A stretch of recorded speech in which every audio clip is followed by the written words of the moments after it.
Good day, I'm Marshawn Chrysler and this is WAJ News. In today's top stories, the City of Jackson held the annual State of the City Address at the Arts Center of Mississippi. The community came out to hear about the progress the city has made and Mayor Yarber's vision for Jackson in the coming year and beyond. So in this upcoming year, the city continues to improve. We continue to improve because we understand that improvement is the measurement. It is the ultimate benchmark by which people all over this country will be watching to see how does Jackson, Mississippi get it right. One of the first ways that we get it right is by ensuring that we continue to improve our infrastructure. For the first time ever, we have a plan that is systemic, it is respected, and this plan is one that will ensure that we see infrastructure improvement happening in our city for the purpose of the people who live here. Citizens also had an opportunity to speak with the mayor and his executive staff immediately following the address. Log on to the City of Jackson's website at jacksonmiss.gov to view Mayor Yarber's State of the City address in its entirety. The City of Jackson's Mayor, Tony Yarber, along with other city officials, Keep Jackson Beautiful, Waste Disposal Services, and community members joined Waste Management of Jackson for the grand opening of Livingston Park Pavilion. I want to take this opportunity to appreciate everybody who's come out to support this effort.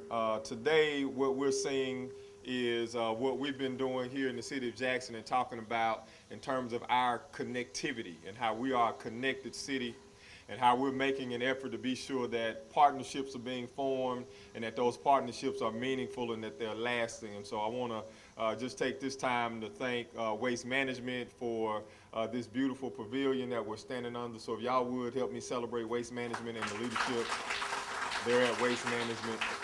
The new pavilion is a significant project for the City of Jackson. It represents Jackson's continued emphasis on collaboration with its community partners.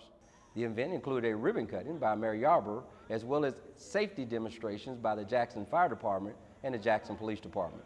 Waste Management also showcased one of its state-of-the-art compressed natural gas vehicles.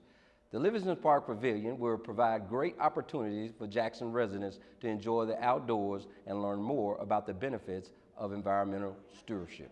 The City of Jackson's Information Technology Division has instituted the IT Fiber Initiative, which will include the installation of fiber to all City of Jackson facilities.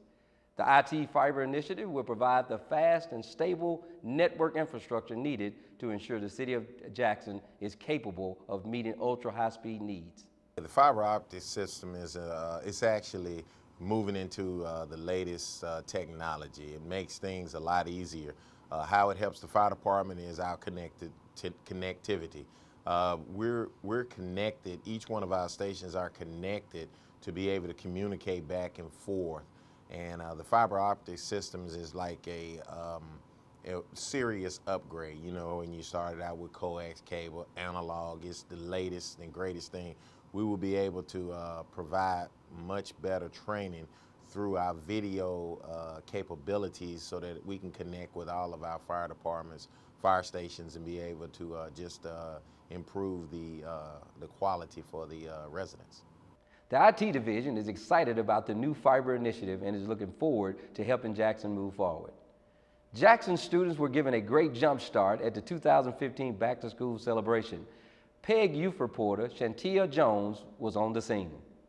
Good morning. We are here at the Jackson Convention Complex for the 2015 Back to School celebration.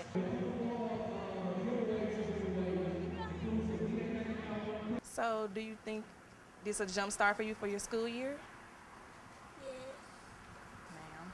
You think that's helpful for her? Yes, I do. I really do. I'm glad that they had it, and of course, it's many people that don't have the opportunity to have resources to go back to school, and I think that that's a good thing that they're having this event. How does this help you jump start the school year? Well, I feel that it's resourceful, and by them giving out supplies and things of that nature, then it gives people that don't have the opportunity to get school supplies, it gives them that opportunity to have supplies, and I think it's very resourceful and eventful. Jackson students in grades K through 8 who have completed their additional reading assessment and turned in their completed reading log will be receiving book bags filled with school supplies, helping them to jumpstart their school year. school supplies, door prizes, and loads of fun. My name is Shantia Jones, here with WAJ News. Back to you, Marshawn. Thanks, Chantil. We'll be right back with WAJ News.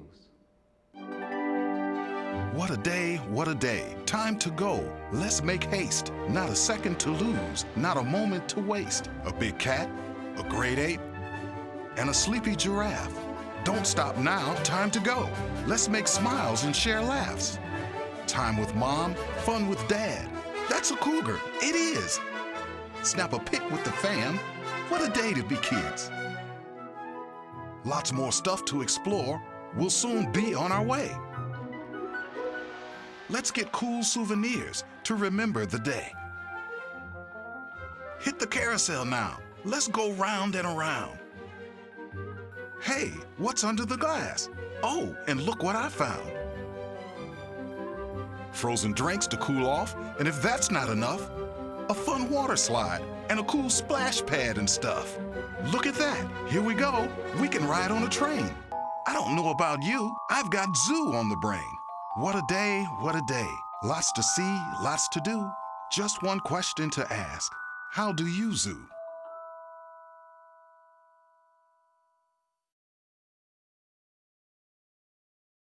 Welcome back to WAJ News. Cal-Maine Foods is the City of Jackson's business of the quarter. Cal-Maine is the largest producer and marketer of shell eggs in the United States, and it's based in Jackson. Fred Adams Jr. started the company as Adams Farm in 1957. Though the headquarters is in Jackson, the company operates farms, processing plants, hatcheries, feed mills, warehouses, offices, and other properties in 15 other states, with a large concentration in the South and Southeast. In Mississippi, there is a farm in Edwards and a hatchery in Mendenhall. The company's mission is to be the most sustainable producer and reliable supplier of consistent, high-quality fresh eggs and egg products in the country, while demonstrating a culture of sustainability. I want to present this to the leadership here at Cal-Maine Foods. It simply says Cal-Maine Foods Incorporated, the bold business of the quarter, and I think it's fitting that you will be receiving this during your fourth quarter. July 2015. It has the city seal and my name. Thank you so much. Thank you, Mayor. Thank you so much. Well, I ask that you have words and recognize your team. Yes. Again, you can come out anytime, Mayor. Let me come. I want to go out there to Edwards and see the chickens. We'll go out there one day. Okay, I want a tour. But I mean, y'all, we love y'all, but I want to see what you do. Our company was founded by Fred Adams in Mendenhall, Mississippi in 1957. And then in 1963, he built a farm at Edwards.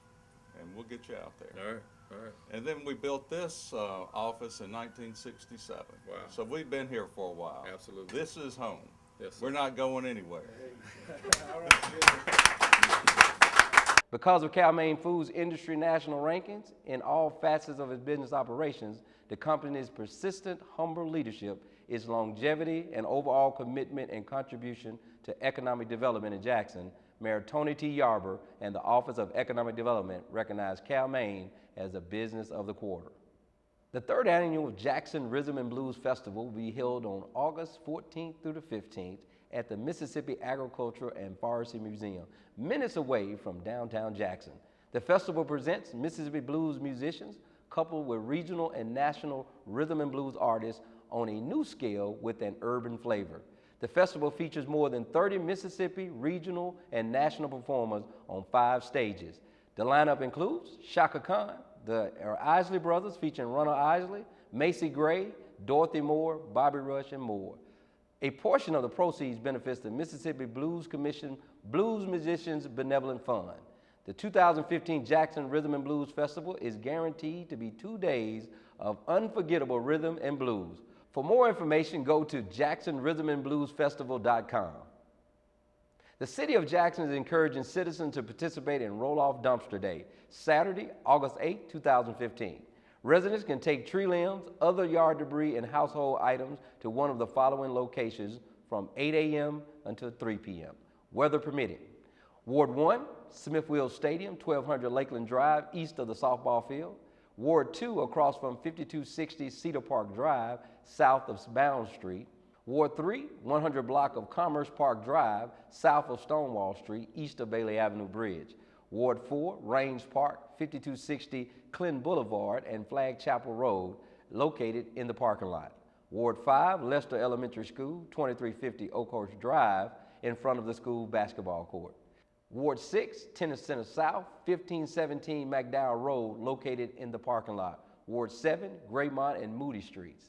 Residents may bring all household furniture, small appliances, and accessories for disposal. However, tires, chemicals, and gas tanks are not accepted in roll-off dumpster programs. Participants are required to place debris inside the receptacle provided at the locations. City business and residents living outside of the city limits of the City of Jackson are not eligible to participate. Proof of residency may be required. For more information about Roll-Off Dumpster Day and other solid waste programs, contact the City of Jackson at 960-0000 or visit our website at jacksonmiss.gov. The City of Jackson seeks feedback from residents for the Capital Improvement Program. The Planning Department's Capital Improvement Survey will help dictate future budgetary and strategic decisions related to economic and quality of life needs of city residents and their communities. Esther Ainsworth with the Planning and Economic Development Department is here to explain. Welcome, Ms. Ainsworth. Glad to have you. Thank you. Glad to be here. Well, we appreciate you being here. We know you have a lot of good information to share in terms of what's going on in the Planning Department, but specifically with the Capital Improvement Survey. Tell the citizens how important this survey is and what it does for our city. The survey is very important to what we're doing with our capital improvement program. Our capital improvement program provides us some insight into some projects that are needed in the City of Jackson, projects that are going to help us to work more efficiently and provide improvements to the quality of life for our residents.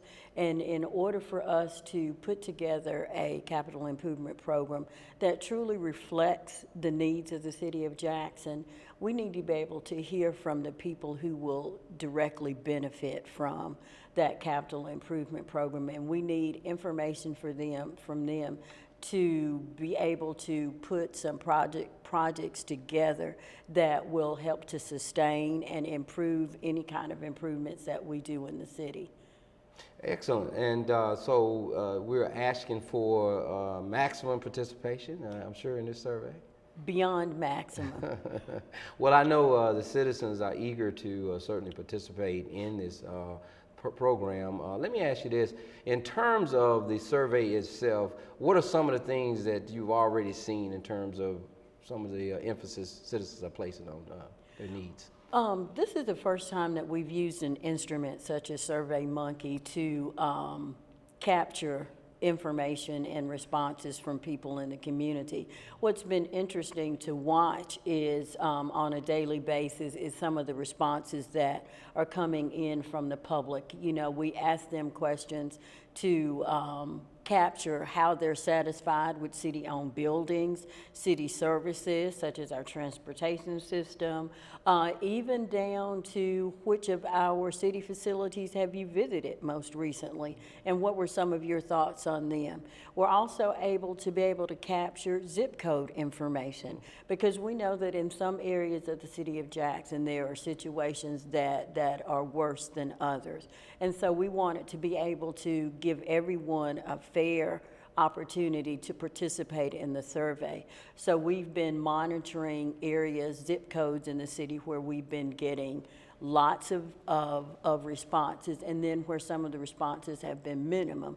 And as a result of us being able to monitor the surveys and their zip codes, we've been able to reach out to some of the community leaders and say to them, we really need you to help us promote this survey and help us to obtain information so that we can make sure that this portion of the City of Jackson is fairly represented in whatever we move forward as a part of the CIP program. Okay, in your estimation, or certainly your opinion, what is the greatest value the citizens in the city certainly incur based on this this survey, participate in it? What's the value? Well, it's really just an opportunity for them to express their concerns and their opinions, and then also to provide some insight into how they think that we need to move the city forward. Well, it certainly seems to be an awesome tool to get the feedback needed to the city officials, to let us and those in the know truly hear from the citizenry in terms of what their wants and needs are, quite frankly.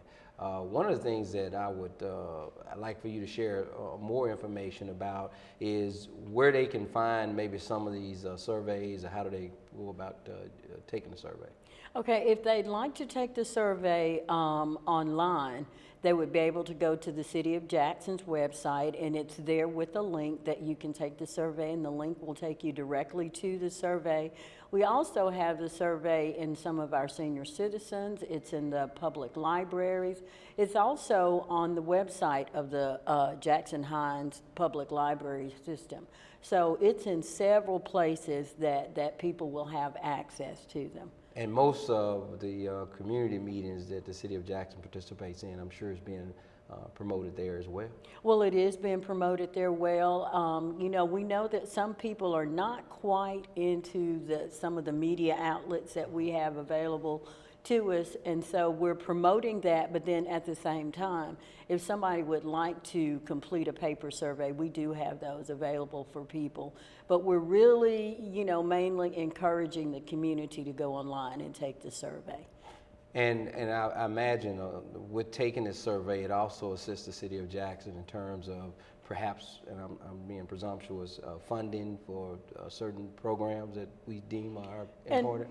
And you're right, that's really a part of the capital improvement program, is for us to be able to look at those projects that we don't have the funding availability for right now, but over a 5-year period, perhaps some of these projects we may be able to identify other funding sources for them, look at how we can transition them from being in the capital improvement program into being a part of the city's overall general fund budget.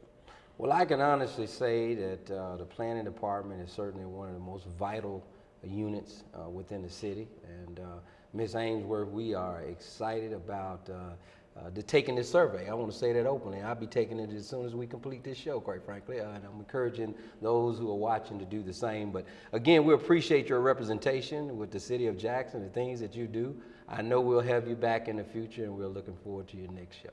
And thank you for the opportunity to be here. Don't forget, take our survey. Thanks again, Ms. Ainsworth, for being here. We'll be right back with WAJ News. AmeriCorps strengthens communities and develops leaders through community service. Are you ready to make a difference? AmeriCorps allows you to use your energy and talents to help others while earning money and gaining job skills. If you are age 18 or older, AmeriCorps is waiting for you. Welcome back to WAJ News. The Jackson Police Department will hold its next Citizen Police Academy October 5th through the 12th. Citizens will have the opportunity to learn more about the Jackson Police Department and how to keep themselves, their family, and the community safe. For more information and registration contact information, contact JPD's Office of Community Relations at 960-1389. The Jackson Fire Department invites you to raise your awareness of fire and emergency operations by participating in the one-week Citizens Fire Academy. Through the Citizens Fire Academy, the department encourages citizens to become more involved with fire safety. Citizens will learn the basic tactics and strategies of firefighting and rescue operations. Registration will be held on August 10, 2015 from 5:30 p.m. to 6 p.m. For more information, please call the Jackson Fire Department's Community Relation and Fire Safety Education Division at 960-1399. The City of Jackson Senior Services Division has received a grant for almost $468,000 from Senior Service America, Inc. Almost 90% of this funding will pay wages and benefits for at least 90 low-income seniors living in Hines, Rankin, Scott, and Warren counties to work in a temporary part-time capacity through June 30th, 2016. These older adults will participate in the Senior Community Service Employment Program established by the Older Americans Act more than 40 years ago.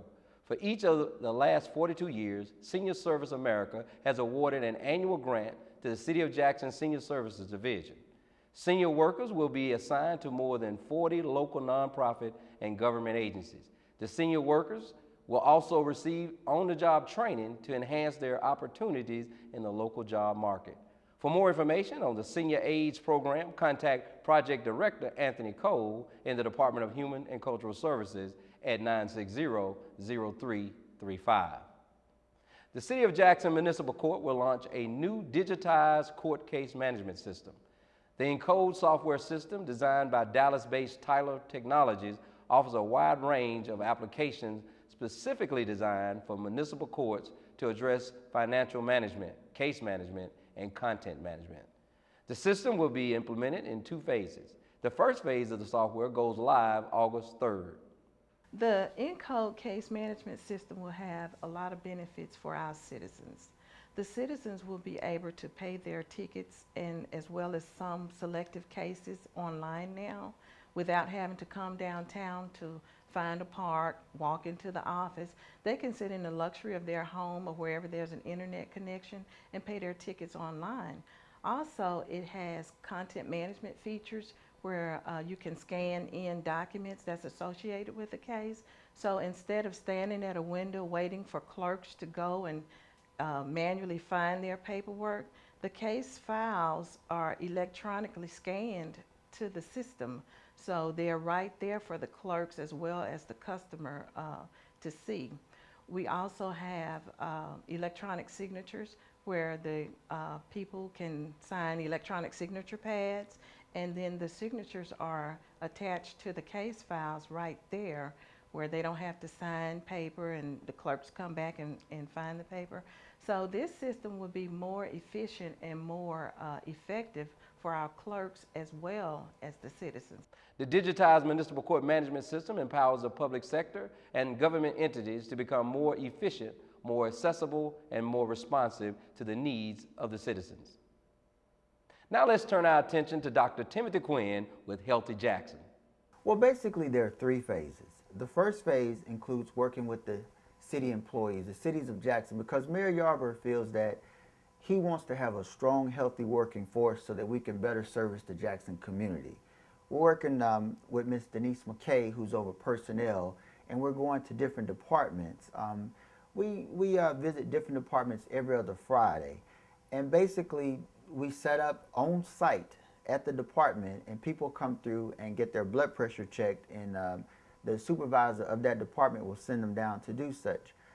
So far we've done about 8 departments, and we screened a few hundred people. Now, the cool part about it is if their blood pressure is elevated, we ask them if they're willing to sign a consent form that allows us to contact them in 2 weeks. And we do extensive counseling on how important it is to follow up and get your blood pressure treated if needed. And we also give them a list of clinics that have pre-approved these patients to come and get treated for their blood pressure. Now, there have been some cases where we had to direct people to go to the hospital because blood pressures are so high. So we've been very effective with this. Now, when they sign a consent form, we call them in a 2-week interval. And if they have not been to a clinic, we further encourage them to go, and we follow up to make sure that they did go. And we've had a pretty good rate of people that have been identified with elevated blood pressure and have gone to see a doctor. Thanks, Dr. Quinn. We'll be right back with more WAJ News. What a day, what a day. Time to go. Let's make haste. Not a second to lose, not a moment to waste. A big cat, a grade 8, and a sleepy giraffe. Don't stop now, time to go. Let's make smiles and share laughs. Time with mom, fun with dad. That's a cougar, it is. Snap a pic with the fam. What a day to be kids. Lots more stuff to explore. We'll soon be on our way. Let's get cool souvenirs to remember the day. Hit the carousel now. Let's go round and around. Hey, what's under the glass? Oh, and look what I found. Frozen drinks to cool off, and if that's not enough, a fun water slide, and a cool splash pad and stuff. Look at that. Here we go. We can ride on a train. I don't know about you. I've got zoo on the brain. What a day, what a day. Lots to see, lots to do. Just one question to ask. How do you zoo?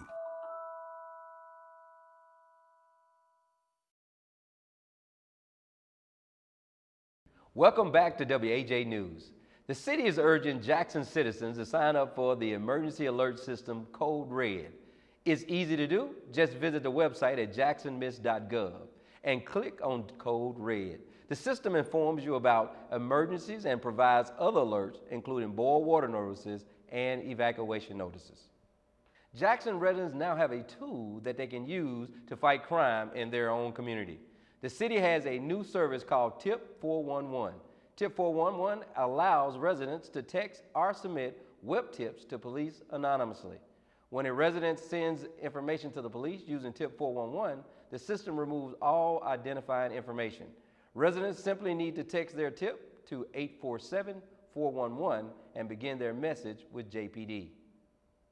The City of Jackson's Service Center provides a way for residents to submit a request for city services, 311 initiative. Its mission is to provide access to city services and city information with the highest possible levels of customer service. The 311 initiative strives to help city agencies provide efficient service delivery by allowing them to focus on their core missions, manage workloads efficiently, provide insight into the needs of the residents, and measure how well services are delivered. The Service Center is the single point of contact for requesting all non-emergency city services and is available to residents, city businesses, and visitors. Well, that's going to do it for this edition of WAJ We Are Jackson News. For everyone here, thank you for watching WAJ News. I'm Marshawn Chrysler. Good day, Jackson.